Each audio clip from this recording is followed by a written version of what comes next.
Hi everyone, and welcome back to my Lawn Bowls for Fun channel. It's a lovely day outside today, but unfortunately my neighbours decided to do some sawing and drilling right next to where I would normally record this. So I've come into my garage, a little office I've got in my garage with a bit of peace and quiet. Anyway, I had a question asked by one of my followers and I just thought I would talk it through with you. And the question was, what's the etiquette after a game? Who buys a drink for who, and what food's usually available? Okay, let me try and answer that. It's one that varies a little bit though between every club you go to. But I'll tell you what happens at my own club outdoors when we're bowling, which of course we're not at the moment because of the COVID-19 virus. But what happens at Farnborough is that, for example, for a weekend game, what we call a friendly game, there is always some food after the game. So most clubs after a friendly game do offer some food. Usually it's just sandwiches and cakes, or maybe a salad. It varies from club to club. Some clubs, if they do have ovens in the club, offer a hot meal, but that's quite rare, although it does happen on occasion. At our club we always supply a round of sandwiches and a couple of cakes for each person. What we do though, we stop halfway through the game for a cup of tea and a biscuit, and then at the end of the game we offer, say, a sit down meal, and we normally have a raffle as well to help raise funds for the club or a charity. With friendlies, I find it a little bit awkward actually, because when I know what I'm going to get when I'm at home, but when you're away we often don't know what exactly we're going to be getting. As I say, in most cases it is sandwiches, but sometimes you do get quite a big meal. And for example, my wife doesn't bowl, and after the game, you know, I would normally come home and I'd eat with her. And if it's just one or two sandwiches, that's fine. But if I'm then given a full meal, I don't want to sit down and have another meal with my wife. So it's sometimes difficult to know what to expect when you go to a game. It would be nice to know in advance what you're going to be offered, but that isn't always the case. You just have to leave it up to, you just have to wait until you get there to see what you get. And then there's a few sort of speeches after we've eaten by the two captains, normally saying nice things like, you know, we've enjoyed the game, or you were lucky to win, that sort of thing. You know, it's quite just a short. Some captains like to tell a joke. When I was club captain at Farnborough, I never told a joke because I just can't tell jokes, I'm afraid. You've got to be good at that sort of thing. But it's surprising how many captains feel it is their duty to say something, to tell a joke or a funny story. But I've never done that, and you don't have to. That's up to the captain of the day to decide what they wish to do. The other thing is that after the game, it is usually the home side that buys their opponents a drink, if it's an alcoholic drink. Even if there's a cup of tea halfway through, usually when the game finishes and we sit down and have sandwiches, the bar is usually open at our club. And if we're at home, we always buy our opponents a drink first, and then if you drink quickly, or if you want another one, the opponent then buys you one back. It's just a traditional way of doing it, and I think that generally is what happens at most clubs these days. If it's a league game, most leagues, if they're in the afternoon, have some sort of refreshment. Usually it's just tea and biscuits either halfway through or at the end. They don't normally do sort of sandwiches, etc. Then it's just a cup of tea, or they might have the bar open and you might get an alcoholic drink. Again, it would be the home side that would always offer the visitors a drink first, and then the visitors will offer another drink if need be. Most people in fact don't have a second drink, especially if you're driving. You just have the one, but that's entirely up to the individuals.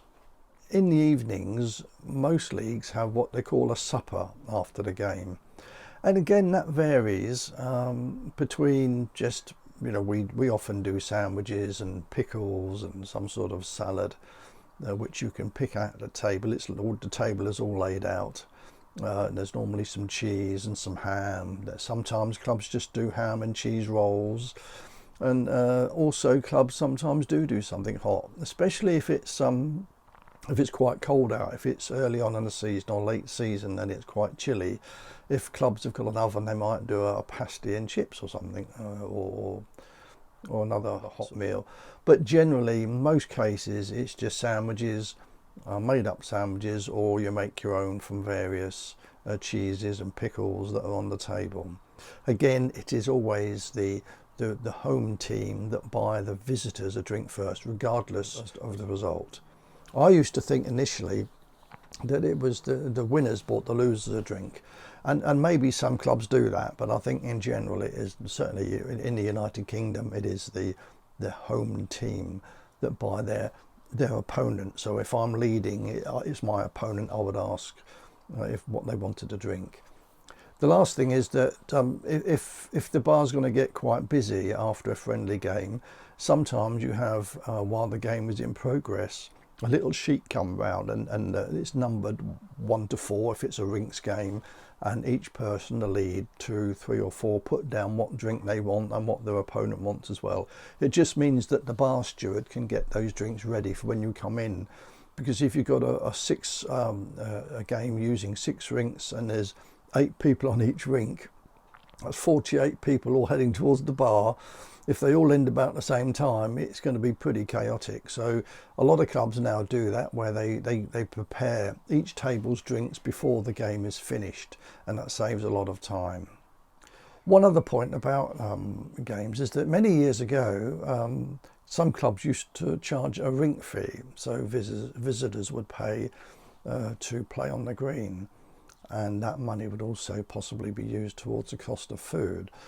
But over the years that became quite unpopular, because some clubs were doing it and some clubs weren't. So some years ago that was stopped. Now it is agreed that you don't pay a green fee.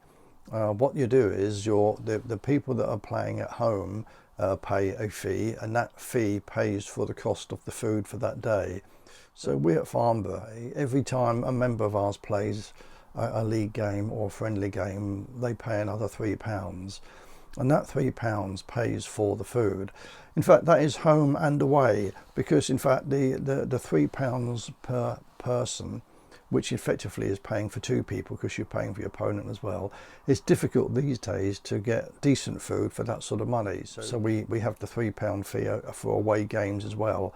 And for the combination of the two, we can provide a nice supper or a nice meal for a friendly game. And it's only fair that whether you're paying home and away, it's the same fee anyway. And I think that's the same in most clubs. The amount that clubs play varies slightly, but I think on average, certainly in the UK at the moment, it seems to be around £3. Some it might be slightly less. So I think that covers it. The etiquette after the game: who buys what, who buys who a drink, and what food's involved. As I say, it will vary a little bit from club to club, but overall I think you'll find it's not too dissimilar to what I've just described, what we do at Farnborough Bowling Club. So just one last thing to cover, and that's competitions. I'm not talking about club competitions, I'm talking about what we call district or county competitions. Other countries might call them area or state competitions. Certainly in the UK, if you are drawn in a competition and you're the home team, or if it's a singles game, you're the home player, it's the same thing really. You buy the first drink, and you should also really supply some food. That doesn't always happen, but most cases it does. Certainly if I'm in a competition and I've challenged someone and they come in to play at my club, I always ask them whether they would like supper or not. If they don't, that's fine, but it's always polite to ask, and most times they do.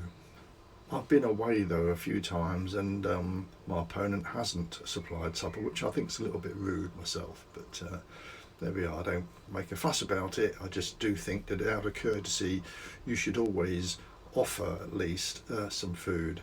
If of course they don't want to eat, and then that's fine. That's at least you've made the offer in the first place, and out of courtesy really. The only other area I haven't covered is if you should ever represent, for example, your county or it may be a district as well, where a county play another county, what they call a president's game or a county game. And in those games, because you get a 2-course meal after the match, they normally, both whether you're home or away, you pay, it varies again, about £8 to £10. But whoever's designated as the home team, so if Hampshire plays Surrey, for example, and it's at a Hampshire ground, we are the home team, so again, we will buy the drinks. But if we're away, we still have to pay for the food because it's quite a bit more, and the home team shouldn't then pay for all of that. So in county games, whether you're home or away, you do pay for the food between £8 and £10, but the home team, whoever is the home team, buys the first drink. So I think that just about covers that one. Do keep the questions coming. I will try and answer them when I can. And in the meantime, it hopefully won't be long before we're bowling again. So stay safe, stay well, and I'll see you again soon. Bye.